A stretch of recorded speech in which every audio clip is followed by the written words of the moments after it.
who says that they are committed to ending mass incarceration is not committed to doing so unless they are willing to apply all of these reforms to violent crime as well as nonviolent crimes. Cash bail is wrong, period. We will never ask for it. You can't have two systems of justice, one for the poor and one for the wealthy. For Albany to say that if you are charged with a low-level, nonviolent offense, you are presumed release, whether you are poor or wealthy. But if you are charged with a violent felony and you are poor, you stay incarcerated while somebody who is wealthy gets to buy their constitutional right to the presumption of innocence. That's just wrong. We can't do it. I want to be wary of what release looks like, though. We should have a presumption for release, but we have to make sure we don't fall into the same trappings of our system that are rooted in racist and classist practices. So I am weary of ankle bracelets and e-carceration and creating entire communities that are over-surveilled and then put in jail for technical violations when life happens. I am weary of using risk score algorithms that are being used right now in courts for supervised release that again are managed in a way that punish Black and brown and poor communities and make their risk scores higher than other folks. What I think needs to happen is we release to the fullest extent of the law and that we provide people with the support and stability they need to easily come back to court. Our bail funds show the success of this by providing cell phones, by giving access to emails and text messages. People come back to court when they have access to services. I'm really proud of the fact that I am the first person at this table at the beginning of this race to say it's not just about providing services and having more alternatives to incarceration. It's about getting rid of some of the programs in the DA's office and saying our communities know best, and we let our communities decide how to support and give them those resources. So those are the things that we need to be doing. Thank you. Thank you. Following up from that question, some are concerned that the next district attorney may replace bail with excessive pretrial supervision conditions. And these conditions set people up to fail. How will your office ensure the safety of the community without... That's just mean. That's mean. A DA and a judge should never be mean because they have a bully pulpit. We should all be looking at everyone coming into that courthouse, whether through the front door or the back door, as human beings. As human beings. And they must be helped as much as you can. They must be helped as much as you can coming into that courthouse. In the DA's office, they have this policy about bail jumping. My division never followed that policy. It was exempt.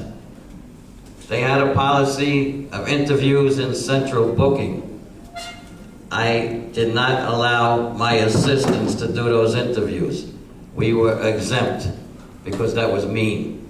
Because a man or woman sitting in central booking sees a person come in with a suit on, they think that's their lawyer.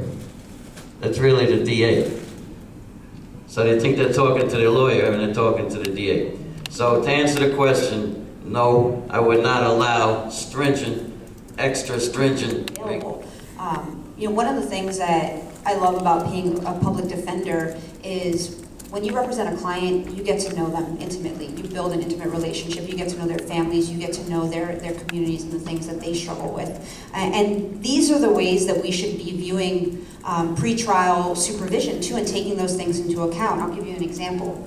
I had a client that was out on supervised release and he had just recently gotten custody of his two young twin girls. The children's mother struggled with substance use disorder, and one of his girls was special needs. And when he was set out on that supervised release, and they told him what all the things he had to do was, we talked about it, and he was scared. He said, you know what, at the end of the day, I fought so hard to get my girls that if I gotta take care of my kids, you better believe I'm choosing my kids over that phone call I got to put into that meeting I have to do. And these are things that we need to take into account. We should be, supporting this man and wanting to support his children and saying that alone, those relationships are enough to get him back to court, right? And not adding more things that create barriers to him being a good father, to him being able to support and provide for them. And really assessing from point to point, how best do we support? We spend so much time putting on all of these restrictions and things that you have to do, and say if you don't do them, we will punish you and throw you in jail, instead of saying, we just need you to come back to court.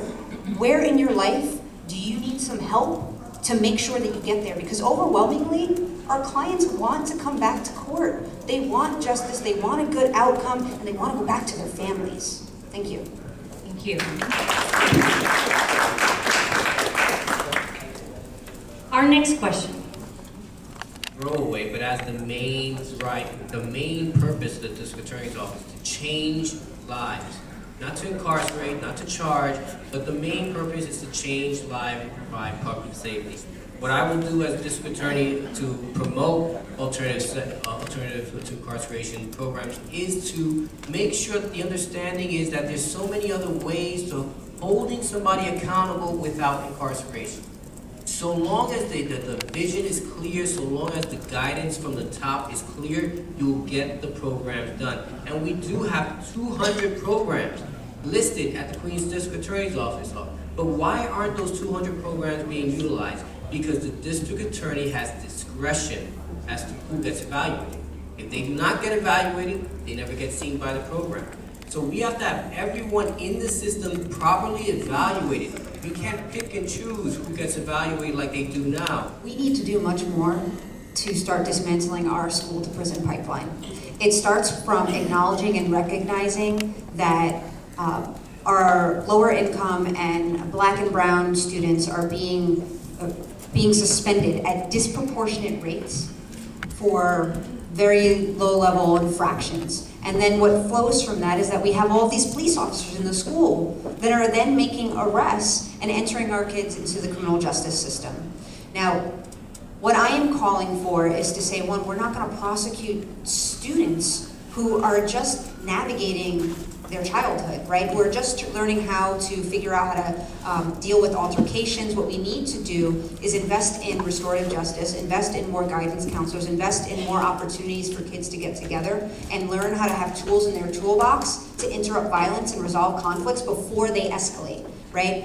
When we talk about that forfeiture fund, there's an opportunity to throw money back into our schools. Instead of funneling money into our prison industrial complex, we could be putting money into more guidance counselors, into more art programs, into more extracurriculars, because those things are proven to reduce antisocial behavior. And beyond that, we need to do a better job of supporting our students in schools and saying, if there's behavior that is disrupting classrooms, let's find out about what's going on in the classroom, at home. Let's find out what's going on in the community. Is there food insecurity? Are there other issues going on? What can we do to support families to make them holistically healthier?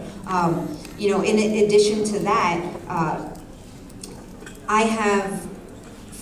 one of the partnerships I'm really proud of is we've been doing a lot of work with the Black Student Union over at St. John's University. And it's one thing to talk about statistics and how this plays out by the numbers, but it's another to sit with students who are getting their college education degree and re-entering the education system after, again, being suspended over and over again when they were students, what that did to them as human beings as they developed, and how they were able to recover from that. And so part of it also is getting partnerships in place where we can get people who have reached higher education to build mentoring relationships with our students and provide support that way as well. The pipeline is real, and it starts with young people, mostly young people of color, getting suspensions and expulsions at wildly disproportionate rates to white students.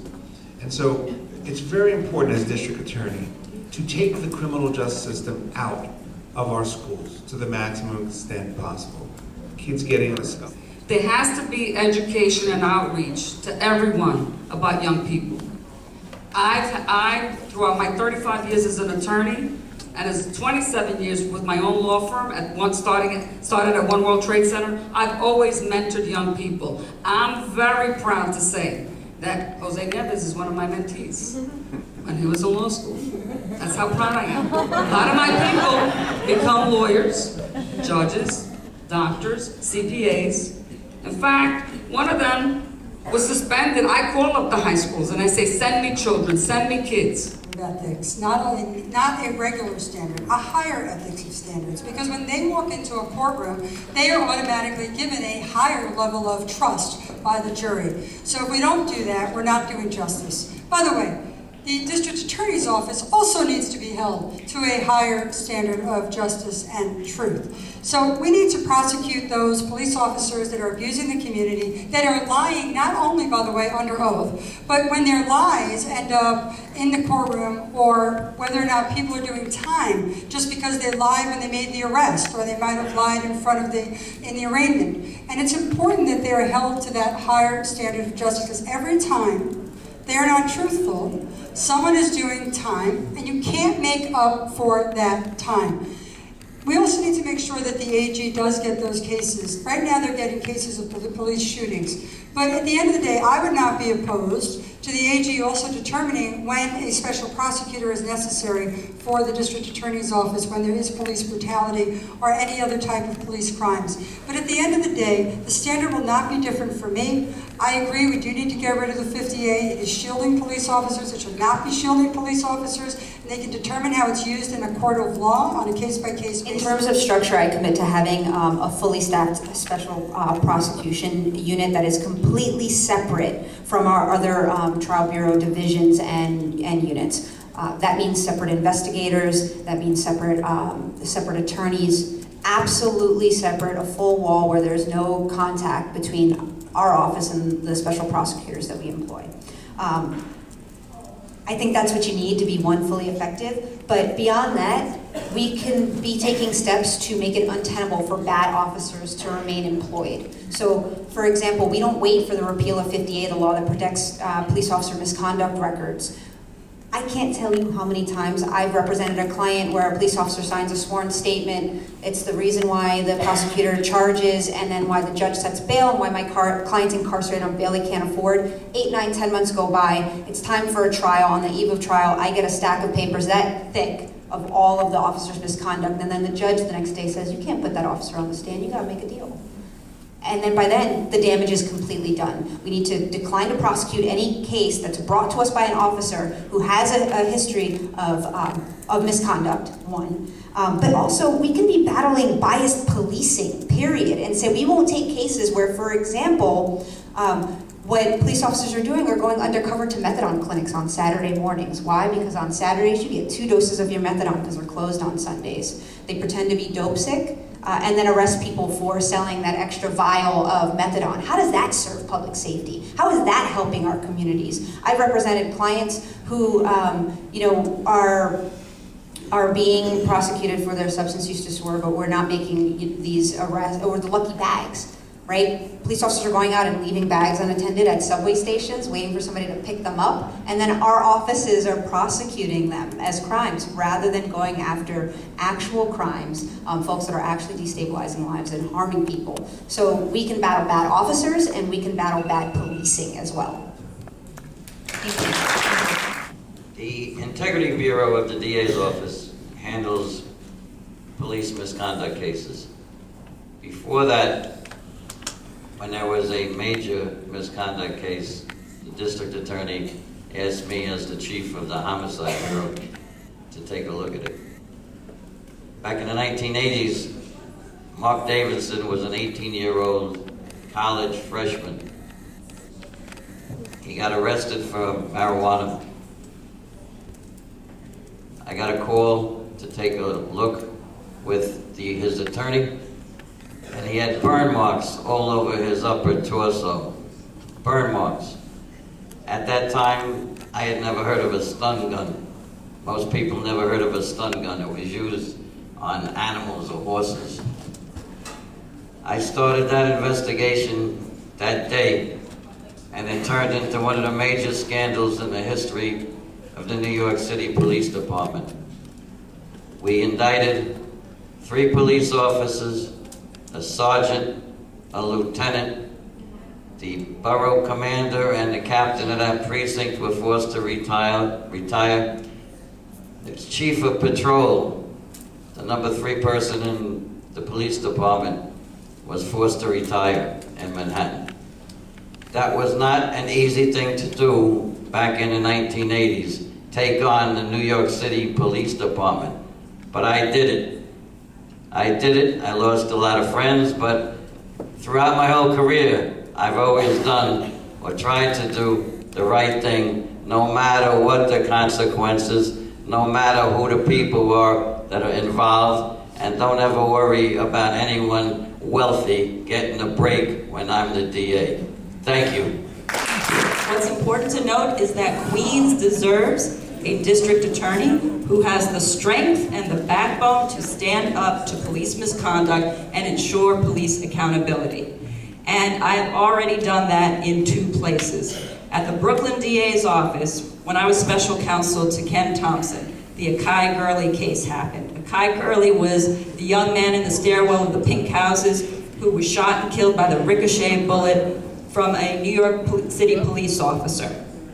We were not afraid to arrest the officer, to indict the officer, to try the officer, and to get a conviction in that particular case. Similarly, as the head of the Civilian Complaint Review Board, the largest police oversight agency in the entire country, I had to deal with 3 high-profile cases during my tenure there. Thabo Cephalosha, the Atlanta Hawks player who was accosted outside of a nightclub. James Blake, the tennis pro, who was accosted outside of the Grand Hyatt Hotel as he was waiting to go to the US Open. And finally, Eric Garner. The CCRB is the only government agency that has held the officer in the Eric Garner case accountable for his death. All of those 3 cases happened during my tenure at the CCRB. So what would I do as district attorney? I would make sure that we have a revamped and a meaningful Civil Rights and Integrity Bureau at the DA's office, one that reports directly to the DA and one that has meaningful prosecutors who are interested in doing the work and making sure that police are held accountable for their misconduct. Thank you. Has a $5.3 million budget, who controls $70 million of capital funds a year, who has 14 community boards who I handle their fiscal budgets for, and I appoint 700 members to the community board, and we work together every day. This is an office with over 500 people who work there, the district attorney's office with over 500 people that work there, with a $59 million budget, with a $113.5 million forfeiture fund that you'll be able to utilize in the communities as you see fit for these diversions. With a large office who has answered every single day of her career to the people of the borough of Queens. Thank you, Ms. Bell. I want to make sure I answer the question.